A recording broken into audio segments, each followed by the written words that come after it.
आप देख रहे हैं इंटरनेशनल SSE न्यूज। 28वें 3 दिवसीय निमाड़ उत्सव का शुभारंभ। खरगोन जिले की पर्यटन नगरी महेश्वर में 28वें 3 दिवसीय निमाड़ उत्सव का शुभारंभ शुक्रवार शाम को प्रदेश की संस्कृति और पर्यटन मंत्री उषा ठाकुर ने सांसद गजेंद्र पटेल की मौजूदगी में किया। कार्यक्रम का शुभारंभ मंत्री ठाकुर ने मां नर्मदा की महाआरती के साथ किया। निमाड़ उत्सव को लेकर लोगों में जमकर उत्साह देखा गया। पिछले 2 वर्षों से कोरोना महामारी के कारण इस उत्सव का आयोजन नहीं हो सका था।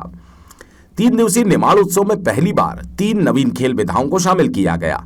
इन नवीन खेल विधाओं में मलखंभ, कयाकिंग और मार्शल आर्ट के डेमो को शामिल किया गया। वहीं निमाड़ उत्सव से तैराकी और नौका दौड़ प्रतियोगिता को हटा दिया गया, जिससे केवट समाज में आक्रोश है। आपकी जानकारी के लिए बता दें, केवट समाज द्वारा पूरे साल भर से तैयारी की जाती है तैराकी और नौका दौड़ के लिए। वहीं साल में एकमात्र यही अवसर होता है उन्हें अपनी प्रतिभा दिखाने के लिए, जिससे भी उन्हें वंचित रहना पड़ा।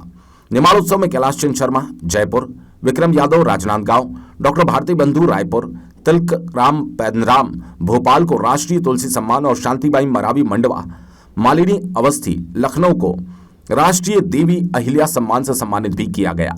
3 दिन चले निमाड़ उत्सव में पहले दिन पद्मश्री मालिनी अवस्थी ने गायन से समा बांधा।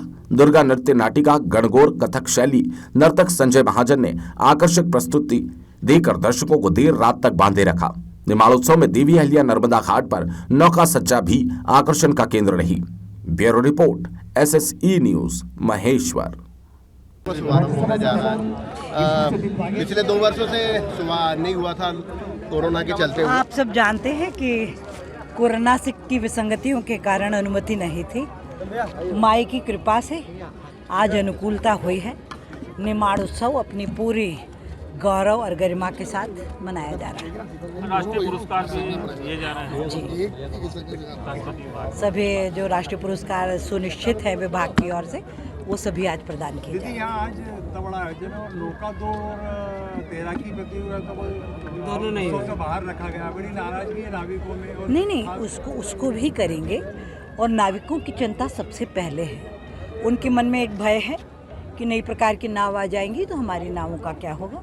विभाग में हम सब ने तय किया है कि नई जो नावें हैं वो हमारे नाविकों को हम फाइनेंस कराएंगे और वो ही नई नावों को भी चलाएंगे। एक भी नाविक बेरोजगार नहीं हो पाएगा। तैराकी प्रतियोगिता हो, जो प्रतियोगिता होती थी परंपरागत, वो सब होंगे, आप चिंता मत कीजिए। इस बार निमाड़ की ही कलाकारों को प्रोत्साहन दिया जा रहा है, बाहर के जो थे उनको नहीं दिया गया। इसके पीछे क्या सोच रही है? इसके पीछे सबसे बड़ी बात तो यही है कि निमाड़ उत्सव है तो पहले स्थानीयता को महत्व मिले। और नहीं तो कई बार होता है कि हम राष्ट्रीय अंतर्राष्ट्रीय पुरस्कार तो दे देते हैं, पर हमारा स्थानीय कलाकार हमेशा उपेक्षित और वंचित रह जाता है। इसलिए इसको निमाड़ पे ज़्यादा केंद्रित किया हुआ है। बाकी ऐसे कई कार्यक्रम हैं, कई योजनाएं हैं, कई पुरस्कार हैं जो हम राष्ट्रीय और अंतर्राष्ट्रीय स्तर पर भी देते हैं। निमाड़ उत्सव की भव्यता के लिए सरकार द्वारा और क्या प्रयास किए जाएंगे ताकि पूरे देश के लोग। मैंने माननीय सांसद गजेंद्र सिंह जी को, मेरे भाई राजकुमार जी खड़े हैं, सुमेर जी खड़े हैं, हमारा भूपेंद्र है, सभी लोग खड़े हैं यहाँ पर। ये लोग जैसी कार्य योजना बना के देंगे उस कार्य योजना का विभाग अक्षरशः पालन करेगा। और क्योंकि स्थानीय लोग ही ज़्यादा बेहतर बता सकते हैं कि और क्या हम करें तो वो लोगों के लिए ज़्यादा लाभदायी हो सकता है। 3 किसान बिल जो था वो आज मोदी जी ने उसको वापस ले लिया है, क्या कहना चाहिए? ये लोकतंत्र की खूबसूरती है। संस्कृति विभाग का हृदय से आभार व्यक्त करना चाहती हूँ।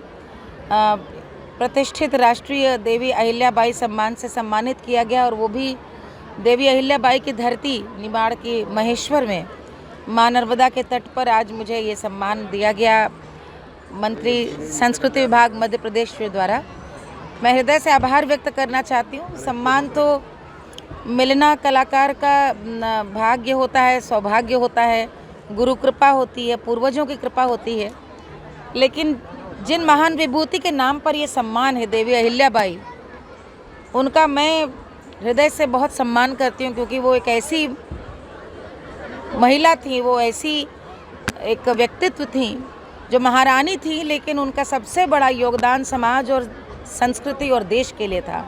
तो उनका आशीर्वाद मुझे मिले और संस्कृति का मैं संरक्षण करती रहूं, यही बस मां नर्मदा से मैं मांगती हूँ। जिस तरह से अभी प्रौढ़ता बढ़ी है, उसको लेकर संस्कृति को किस तरह बचाया जाएगा? देखिए, ये इसी तरह से होगा जो आज मंत्री जी बोल भी रही थी कि हम सब अपने घरों में, अपने आसपास, अपने परिवार में संस्कृति के बारे में थोड़ी चेतना फैलाएं। हम दोष तो देते नई पीढ़ी को, लेकिन हम उनको सिखा क्या रहे हैं ये भी सोचें।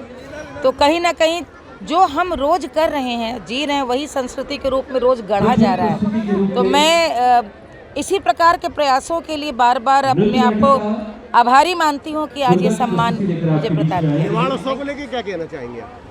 निमाड़ तो यहाँ की लोक संस्कृति, कबीर का गायन हो, हम लोग तो इतना सुनते रहे। यहाँ का सारा, यहाँ का भोजन, यहाँ के सब कुछ। आज सुबह से मैं यहाँ पे रानी अहिल्याबाई महल भी आज घूमने आई थी। मैंने यही कहा कि मुझे इस बात की ज़्यादा प्रसन्नता है कि आंचलिक गीतों की प्रतिष्ठा के लिए मुझे सम्मान दिया गया है और निमाड़ के अंचल में दिया है। मुझे इस बात की भी प्रसन्नता है कि आज मध्य प्रदेश शासन द्वारा रामायण यानी रामचरितमानस गायन की प्रतियोगिता का शुभारंभ की घोषणा की गई और ये बताया गया कि जो विजयी बच्चे होंगे उनको अयोध्या धाम के दर्शन कराया जाएगा। तो मैं, जो हमारे यहाँ उत्तर प्रदेश में गंगा माँ का स्थान है, वही मध्य प्रदेश में माँ नर्मदा का स्थान है। मैं उन्हें नमन करती हूँ, देवी अहिल्याबाई को नमन करती हूँ। धन्यवाद।